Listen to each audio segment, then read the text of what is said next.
My parents poured every penny into my brother's elite tech education. He'll make us rich, Mom bragged. Then he lost everything in a massive lawsuit. Suddenly they came knocking, "We need your money," but I was the daughter they'd called useless. When I stood my ground, they dragged me to court.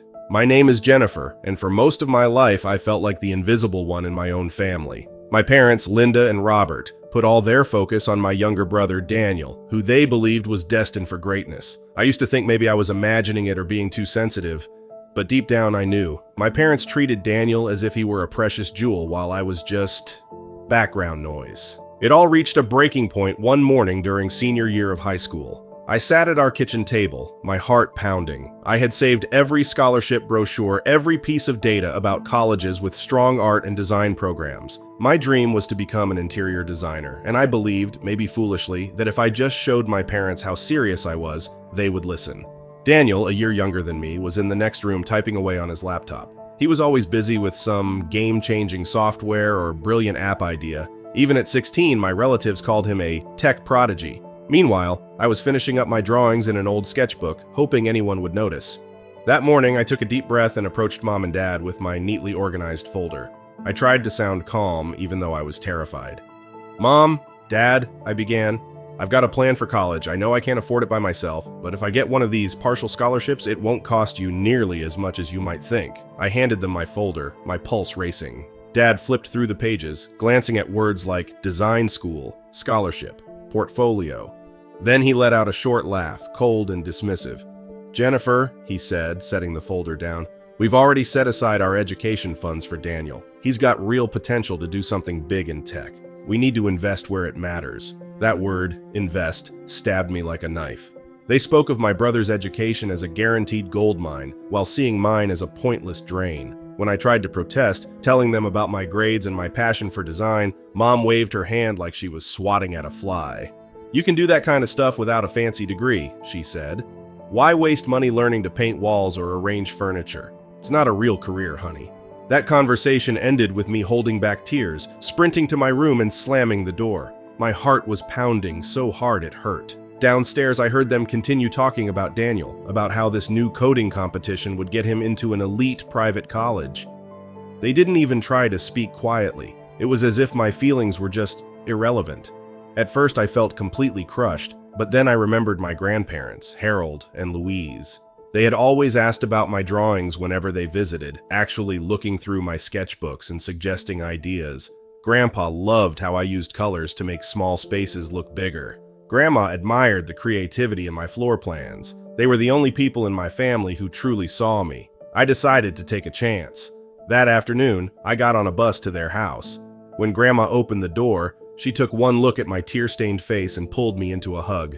"What's wrong, dear?" she asked softly. I burst into tears, pouring out all my frustrations about college, about feeling worthless, about how Mom and Dad brushed me aside in favor of Daniel's real future. My grandparents listened with calm, warm concern.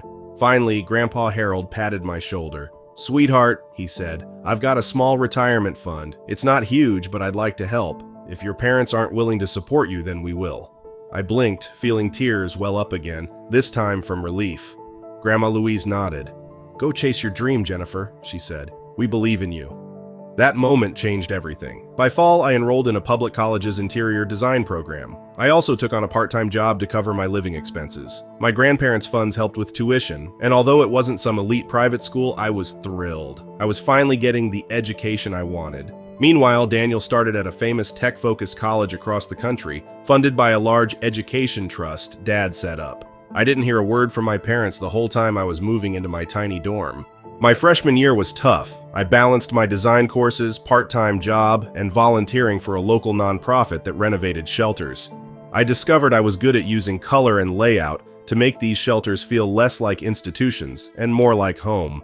Word spread among local charities, and soon I was volunteering in different places: nursing homes, homeless centers, after-school programs for underprivileged kids. Each project taught me real-life design skills I couldn't get from a textbook alone. By my junior year, my portfolio was filled with these community-based transformations. A battered women's shelter I'd helped redesign submitted photos to a local design competition, and I won second place. Grandpa and Grandma were there in the front row when I got my award, beaming at me. I scanned the crowd, wishing my parents might show up. They never did. They were busy telling everyone about Daniel's latest app that was apparently going to change the world. Graduation came sooner than I expected. I had job offers from several interior design firms, and I accepted one at a large, well-established company. They liked my volunteer background and my passion for making functional, welcoming spaces. So at 22, I was making more money than I ever thought possible. Definitely more than my parents had predicted for someone just designing rooms. Shortly after I started working, I had a chance to give back to the two people who believed in me most. My grandparents' house was getting old, peeling paint, outdated wiring, a tiny bathroom that barely fit Grandpa's walker. So I sat them down and asked, "Would you let me renovate this place? I'll cover everything. It's the least I can do." They hesitated, worried about the cost, but I insisted.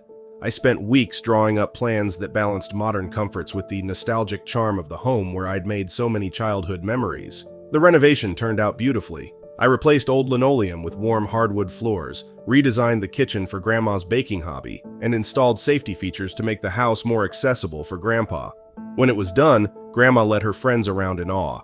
"Jennifer did all this," she kept repeating, pride shining in her eyes. I realized in that moment, I didn't need my parents' approval anymore. I had my grandparents, and that was enough. All the while, Daniel was supposedly thriving. Mom and Dad bragged about him at every turn. He'd won huge competitions, built new apps, and was on track to sell one of his projects for millions. Grandpa told me during one of our weekend calls, "Your dad says Daniel's going to be a millionaire before he's 30. I tried not to care, focusing on my own career, but part of me still wondered if they ever thought about how I was doing. Did they care that I was building something real too? Probably not. Then, out of nowhere, the big bombshell dropped. One of Daniel's former classmates filed a lawsuit against him, claiming Daniel stole the entire concept and code for his breakthrough app.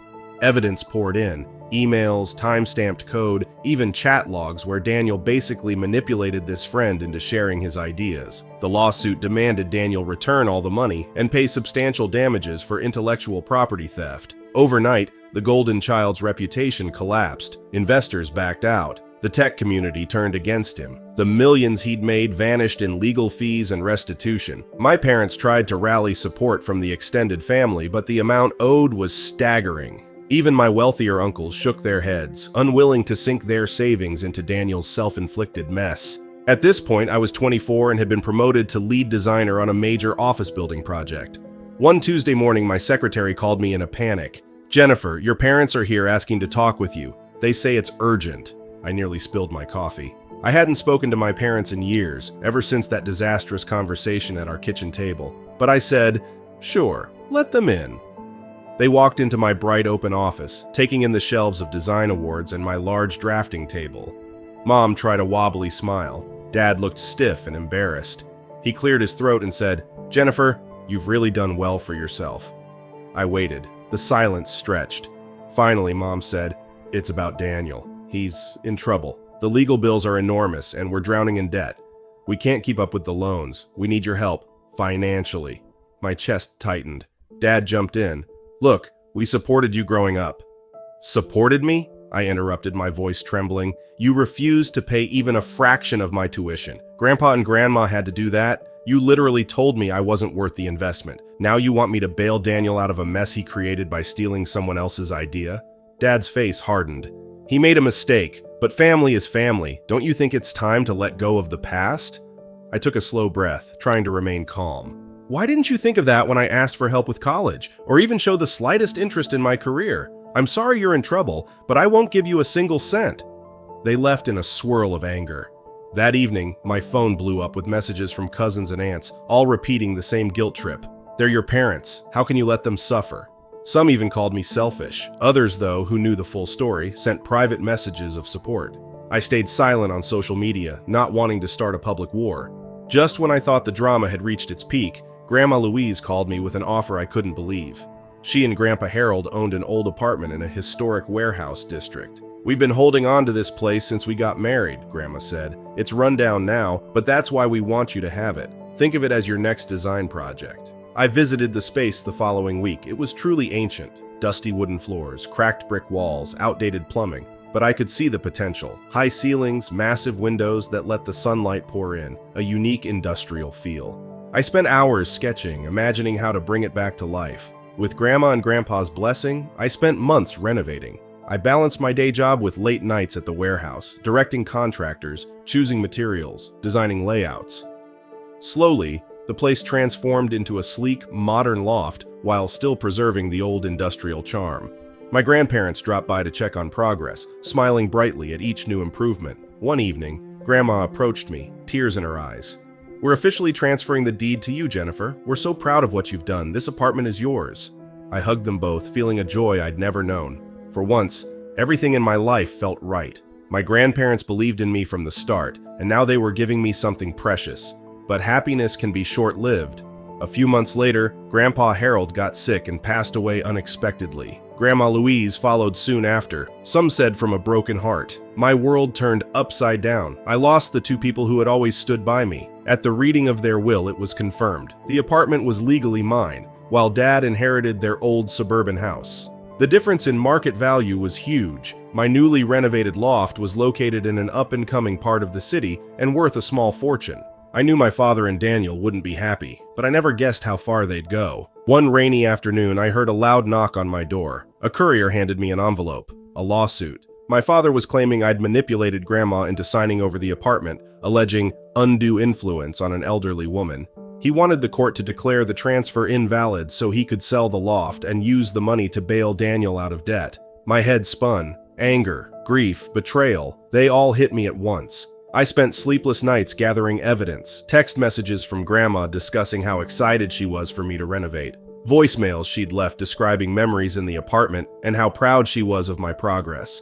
I even had a written statement from her old friend who visited during the renovation. Nothing about this was forced or secret. Grandma and Grandpa were overjoyed that I was giving new life to their old apartment. When the court date arrived, Dad avoided my gaze. He and Daniel sat on one side of the courtroom, their lawyer trying to paint me as an opportunistic granddaughter who took advantage of poor, confused seniors. But the evidence was overwhelming. Not only did I have a legitimate deed transfer and the will's confirmation, I also had multiple witnesses ready to testify how my grandparents had planned this for years. In a firm voice, the judge dismissed every one of my father's claims. The apartment was mine, no question. Dad stomped out, Daniel close behind, both looking furious. I sat there, tears of relief streaming down my face, wishing Grandma and Grandpa were still around to see this moment. A few nights after the ruling, I was working late on a hotel design project when my phone rang. The caller ID read, "Dad." Part of me wanted to ignore it, but curiosity got the better of me. "Jennifer," he said quietly, "let's settle this between us. If you sell that apartment, you could buy a cheaper place and still have plenty left over. Then you can give us the rest to help Daniel. Surely you'd still be comfortable." His voice sounded worn out, drained of all the arrogance I'd grown up with. For a brief second, I felt pity. But then I pictured that old, dust-covered apartment I'd painstakingly turned into a beautiful loft. I pictured Grandma's proud smile and Grandpa's arm around my shoulder. It was more than a property. It was a final gift from the only people who had ever truly loved me unconditionally. "No, Dad," I said firmly, "I'm not selling." He let out a harsh sigh, muttered something about my selfishness, and hung up. That was the last time we ever spoke. Word spread around the family that I was ungrateful, that I chose an apartment over my own blood. Some believed him. Others knew better and quietly supported me. Life eventually settled down. My business thrived. I started my own design firm soon after winning a major contract to revitalize a historic hotel. The city was full of old buildings with stories to tell, and I made it my mission to honor those histories while breathing new life into each structure.